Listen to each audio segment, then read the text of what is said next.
د جبهه مقاومت ډلې مشر احمد مسعود او د پخواني جنرال سمیع سادات ترمنځ لیدنه ترسره شوې ده. هغوی دواړو اعلان وکړ چې موږ کابل ته ځو او د افغانستان کې به خپل موجودیت اعلان کړو. سمیع سادات د متحدې جبهې هغه ډله چې پرانیستې وه په امریکا کې، د هغه په اړه هم غږېدلی دی. سمیع سادات ویلي چې د جبهه مقاومت له ډلې مشر احمد مسعود سره به یو ځای د متحدې جبهې د ډلې سره یو ځای موږ به افغانستان ته درستانه شو او په افغانستان کې به خپل موجودیت اعلان کړو. ډاکټر صاحب ښاغلي ولسمشر محمد اشرف غني هم په دې اړه غږېدلی. هغه ویلي دي چې افغانستان کې باید نور سوله راشي، جنګ ختم شي.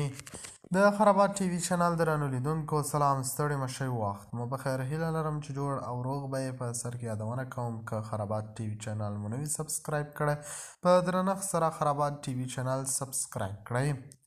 د تیر جمهوري حکومت د ملي اردو ځانګړي ځواکونو پخوانی قومندان سمیع سادات او د افغانستان د جبهه مقاومت ډلې مشر احمد مسعود په واشنګټن کې د افغانستان د متحدې جبهې د پرانیستو په مراسمو کې وویل موږ افغان د متحدې جبهې په نوم سیاسي حرکت پیل کړ ترڅو په افغانستان کې د حکومت د سمون لپاره خپل هوډ څرګند کړو. که ممکنه وي اجازه راکړئ چې دا حکومت د خبرو اترو له لارې په سوله ییز ډول تنظیم شي.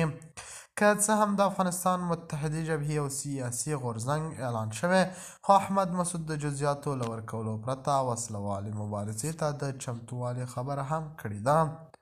د طالبانو د حکومت ویان ذبیح الله مجاهد او بلال کریمي په دې اړه د ازادي راډیو پوښتنو ته ځواب نه دی ویلی، خو د طالبانو حکومت له دې وړاندې ویلي ول چې د تیر حکومت سیاستوال ازمویل شوي او تمه نشته چې د افغانستان د خیر لپاره به کومه پریکړه وکړي.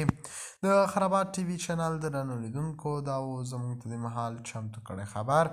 د نورو خبرونو لپاره خرابات ټي وي چینل په درنښت سره سبسکرایب کړئ. الله په امان، تر بیا خیر چارې.